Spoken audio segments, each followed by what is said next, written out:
انا بقيت مجنون بالكيبوردات لدرجه ان انا طلبت الشحنه دي كلها من الصين علشان نشوف فيها ايه الكيبوردات الجديده دي. استمر والله يعطيكم العافيه، ابداع والله. تعالوا نفتحها مع بعض. هنسيب الثلاثه دول دلوقتي وتعالوا نفتح ده شكل العلبه. تعالوا نفتحها. واو، بصوا كده، شايف جمال الكيبورد عامل ازاي؟ بص، حجمه صغير، وزنه خفيف، سامع تكاته، ومعاه ميداليه، يعني اقدر اروح بيه اي حته دلوقتي. الزرارين البيربل اللي جايين مع الميداليه بتاعته دي شكلهم جامد قوي. يلا بينا نفتح التاني.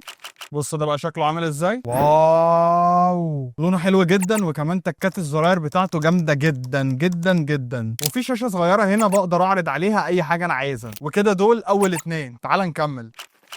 اوه، ده كابل باللون الابيض عشان يليق مع السيت اب اللي عندي، عشان اللي كان عندي لون اسود ما كانش احسن حاجه. فجبت الكابل الابيض ده علشان اقدر اربط بيه الكيبورد من غير لعبكه اسلاك والكلام ده. ودي بقى اختراع تاني خالص.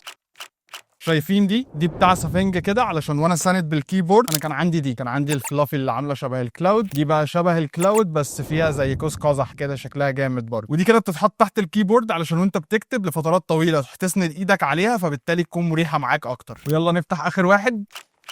المشكله ان الجمارك هي اللي عملت انبوكسنج لكل الحاجات دي. بموت في الغوامق. واو، بص شكله تحفه، وتكات الزراير بتاعته مكتومه كده. ودول كانوا 3 كيبوردات جديده اتضافوا للمجموعه. وانا طارق، وانت تعمل لي فولو. وكده اكون قلت لك